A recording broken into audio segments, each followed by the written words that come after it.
We're going to dive right in. So I met Anna while we were both at WNYC, and she was then a political reporter. Yes. And I came to discover her work when she was doing this extraordinary series called Anna and the Independents. And what attracted me to the work was that she was evading all of the traps of diner political journalism. And what was already there was that Anna had this ability to be this magnet to get people to open up and tell her things.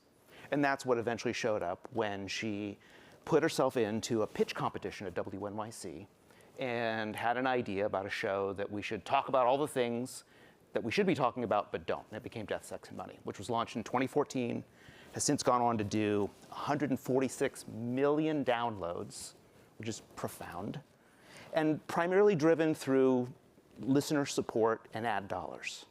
So this extraordinary trajectory, delivering an extraordinary level of connection to the world in all the things that public media says that it wants to do. And then you were told you have 3 months to go find a new home by WNYC. Yes, I'm the face of structural change on the stage today. Yes, this time last year I was facing being laid off along with my team and the question of what was going to happen next for me and my family, my team, the show, and in particular our relationship with our listeners that we've been in relationship with for 10 years. How was that news presented to you? It was in a Zoom call, and it's not their fault. I live in California, and WNYC is in New York. But it was in a Zoom call. I was aware that there was a major sort of evaluation of the strategy and business happening over the summer because, like many public media stations, the numbers just weren't adding up in the ways that they had been. But I wasn't expecting this particular Zoom call. But what the message was to us and our team was, by the end of the year, the WNYC needs to change you need to have a new production partner, or production is going to end of the show. And so it took a minute for me to sort of put it all together, but it meant the show was ending in its current form, and what was going to happen next was up to WNYC and I working together to figure out if there was a future, not just for our jobs, but for our RSS feed, which was, a direct link to an audience of hundreds of thousands of listeners. So fast forward, you go through that process, and we'll touch on some of the details of that in here, but you landed at Slate. Yes. Talk to us a little bit, what are the key facts that people should know about the deal structure, the criteria for success, the tools, right?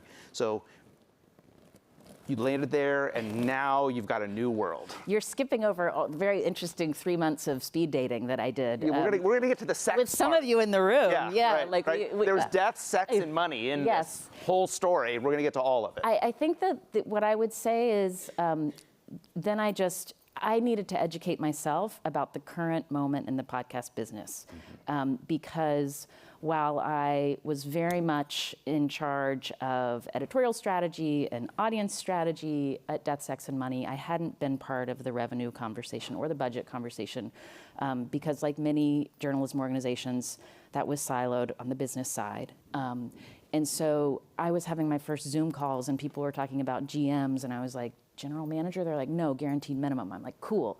And then I was talking to different, everyone from just sort of ad sales partners, if I were to try to take on the show and run my own media business, or I was talking to other public media companies. I was also talking to commercial companies, and I'd worked in public media my entire career, so I had a lot of questions about what was that going to be like.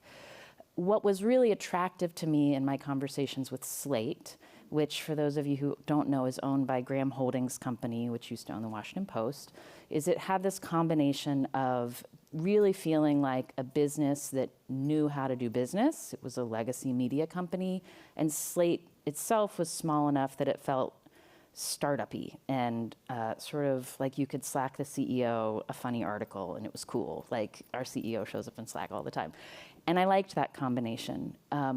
What also was interesting to me about Slate is I realized I wanted to be more involved in the business side not just to understand how our show was performing, but also I realized messaging to listeners and to our team about how things are going.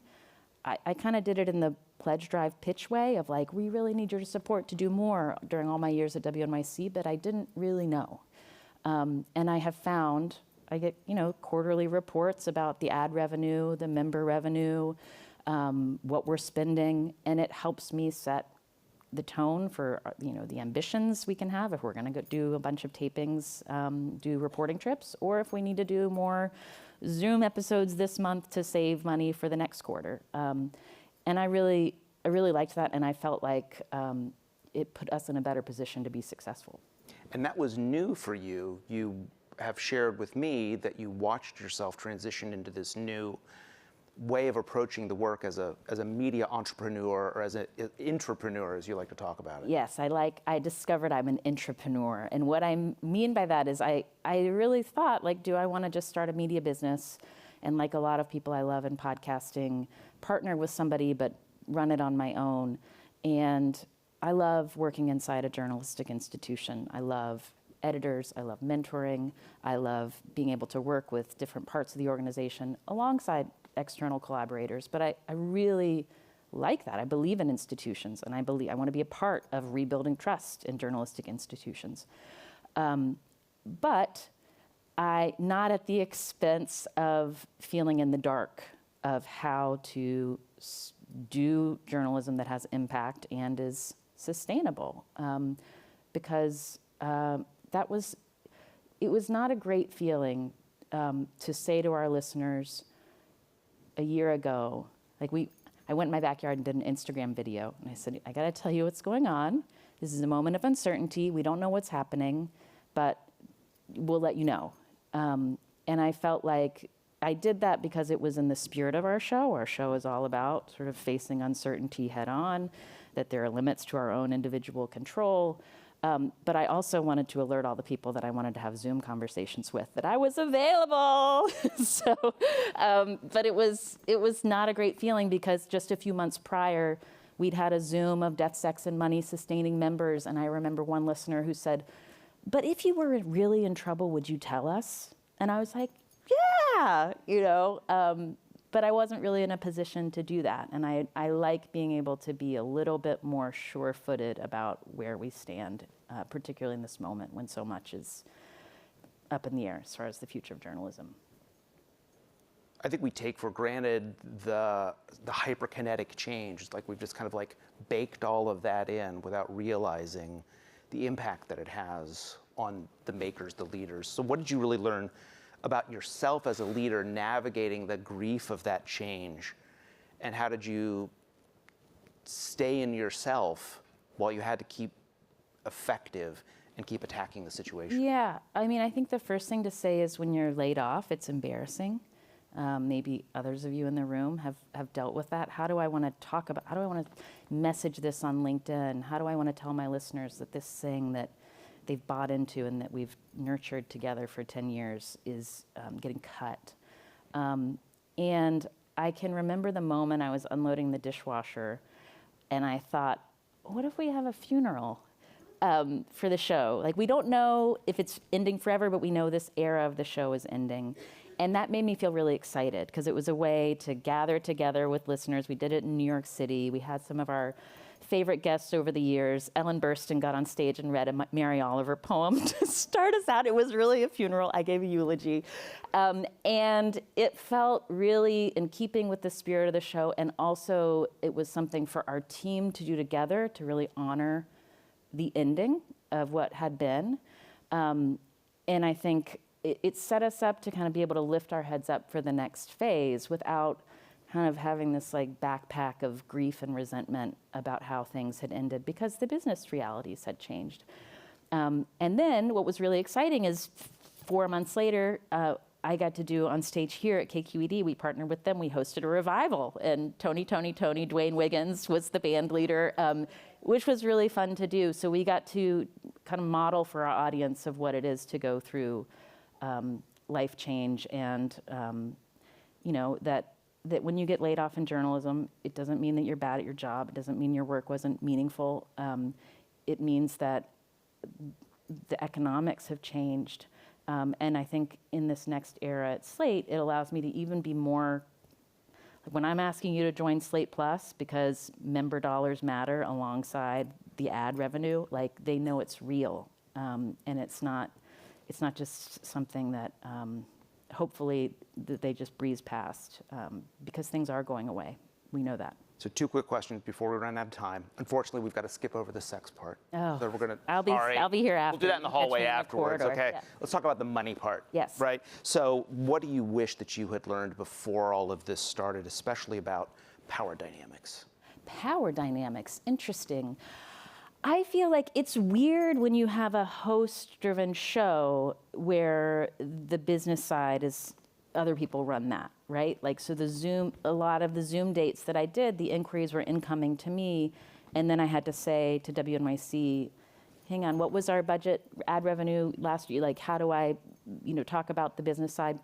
So I feel like what I learned is that power dynamics are weird in media. Like, the public-facing talent is who the audience has the relationship with, and it made me better at my job to be equipped with like what the business realities are. Because now I can sort of say for myself and also to my team, we went through the podcasting boom, so we got used to some really flush days. And now I can say, you know what, we're doing this Slate Plus strategy for a good reason because we need to drive this member revenue to hit X. And it makes people a little less, maybe for a few years inside journalistic newsrooms and podcast companies, there was a sense of like the bosses are making tons of money at our expense and we're gonna shake them down. And that was true for a number of years. It's not true anymore. And so I feel like as a leader, an editorial leader, knowing more about that has helped me bring people along and buy into what we're trying to do. Okay, so in 30 seconds, because we're radio people and we hit our time posts. Yes. We were wired for this. We've got a room full of funders here. What do people need to understand about the hidden needs of media leaders?